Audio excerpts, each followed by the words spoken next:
Buenos días niños, ¿cómo están? Los saluda la profesora María José. El día de hoy venimos con una clase de historia.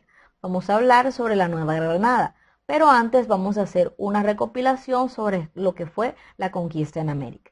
Los españoles, cuando llegaron a la isla La Española, lo que es actualmente República Dominicana y Haití, encontraron muchas riquezas por parte de los indígenas.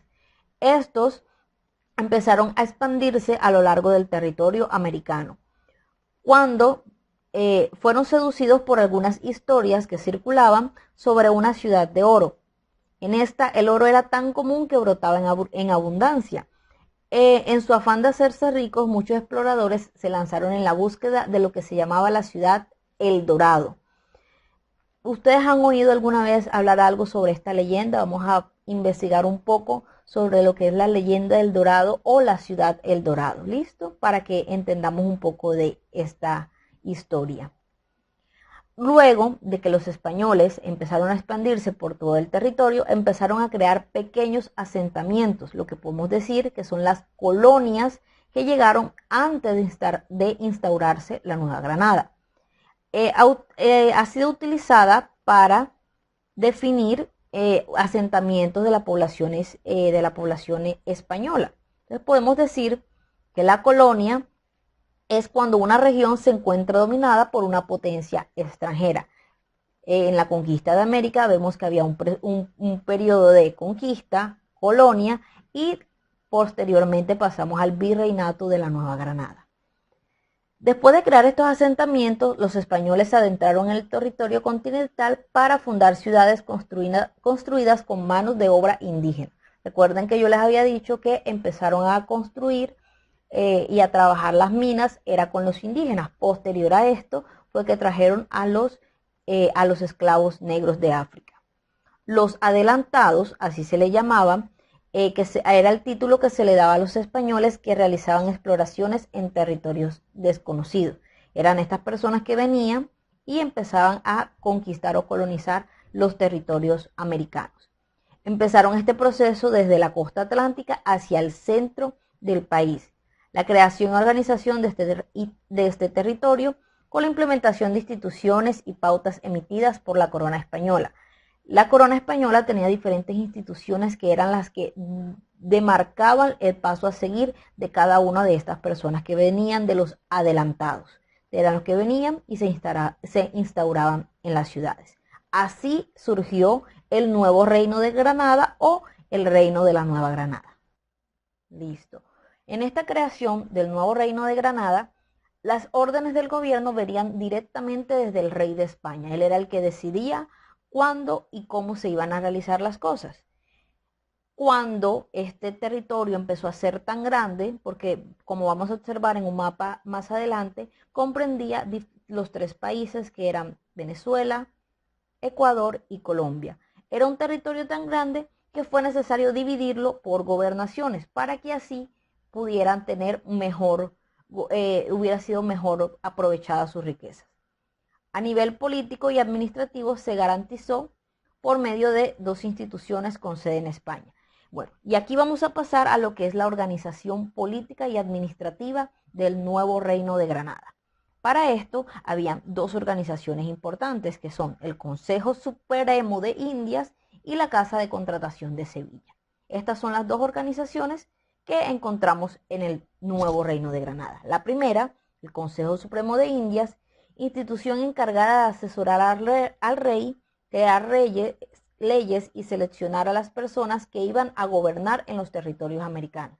Este consejo era quien decidía quiénes iban a ser los virreyes de cada una de estas gobernaciones o de estas diferentes ciudades en donde habían adelantados. Y tenemos también la Casa de Contratación de Sevilla, que era la institución encargada de llevar a cabo las cuentas de los ingresos de la corona y de coordinar los viajes a territorio americano. Entonces, todo lo que ingresaba, todo el oro que se llevaba, era llevado a cabo a través de la Casa de Contratación de Sevilla. Entonces, con eso, ellos pudieron empezar a trabajar la parte administrativa y política. La parte administrativa, las instituciones administrativas creadas por la corona española para fortalecer el reino de la Nueva Granada fueron las siguientes.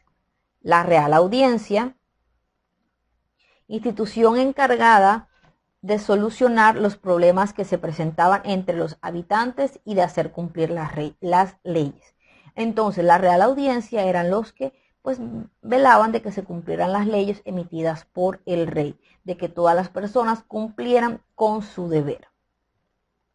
El Cabildo, institución encargada de administrar asuntos como la construcción de obras y la organización del comercio. Entonces ellos eran los que construían las diferentes haciendas, las organizaciones donde se iban a instaurar los virreyes. Ellos eran los encargados de la construcción y también de la organización del comercio, de cómo estaba regulado para todas las personas.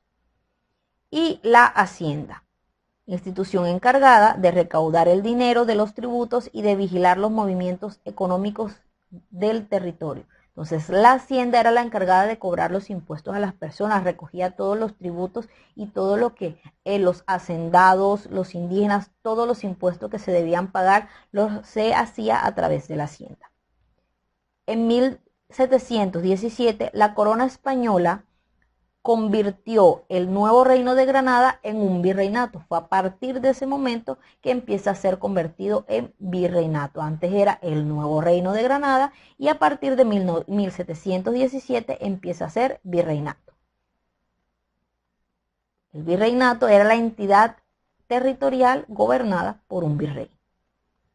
La decisión de crear esta nueva entidad territorial, que abarcó gran parte de los actuales países de Ecuador, Colombia, Panamá y Venezuela, se debió a inconsistencias y vacíos de poder por parte de la Real Audiencia y a la importancia que había adquirido en el territorio. Entonces, como yo les comentaba, veíamos que este nuevo reino de Granada lo comprendían los países importantes de Venezuela, Colombia, Ecuador y Panamá. Recordemos que Panamá hacía parte de Colombia hasta hace algunos años. Entonces, por esa situación es que empieza a haber un virreinato. También tenemos organizaciones encargadas de la economía. Y esto es importante porque vamos a ver las instituciones que hacían este trabajo. Listo. Entonces, entre las principales instituciones económicas que funcionaron en la Nueva Granada fueron la encomienda, la mita, la hacienda y el concentraje. En la encomienda tenemos que consistía en que a un español se le cedía una pequeña parte del territorio y un grupo de indígenas, mientras que aquel se encargaba de evangelizar al grupo de nativos y de cuidarlos. Ellos debían trabajar para la producción y la minería agrícola. Entonces, por eso decimos que era el encomendado. Yo te entrego la tierra para que tú la trabajes, para que tú cuides a las personas que viven ahí, o sea, los indígenas. Ellos trabajan para ti, tú ganas y yo gano, pero me tienes que pagar todo ese dinero. Era recogido a través de la hacienda para llevarlo al rey de España. Tenemos la mita. Esta forma de trabajo utilizada por los incas fue adoptada por los españoles. Consistía en elegir un grupo de indígenas de una región específica para que pagaran sus impuestos por medio de trabajo durante una parte del año. Normalmente se utilizó para el trabajo minero de los siglos XVI y XVII. Igualmente, los indígenas debían pagar por ser protegidos por los españoles, porque ellos les brindaban alimentación y los estaban cuidando y les daban un trabajo. Entonces, obviamente no es un trabajo como el que tenemos nosotros, de que recibimos un sueldo, pero ellos estaban siendo protegidos por los españoles. Entonces el pago por esa protección y vivir bajo su custodia era hecho a través de la mita. Era un pago hecho a través del trabajo. La hacienda y el concentraje. Durante el periodo colonial, la producción agrícola se realizó en las haciendas. Estas eran grandes extensiones de tierras controladas por españoles que se beneficiaron del trabajo indígena y de la mano de obra esclava. El cambio de legislación del trabajo indígena que se dio en el siglo XVII hizo que muchos de los nativos no trabajaran en la encomienda, sino que hicieran como peones para recibir un salario bajo en la figura de concentraje. Entonces ellos trabajaban, pero por lo menos recibían un salario, no como en la encomienda. ¿Listo? Y ahora van a realizar un quiz en la plataforma y vamos a trabajar durante la clase sincrónica un juego en el cual vamos a reforzar los conocimientos adquiridos en esta clase. Bueno, niños, espero que les haya gustado la clase del día de hoy, que repasemos los contenidos sobre la Nueva Granada y la conquista en América y nos vemos en la próxima clase. Chao, que tengan buen día.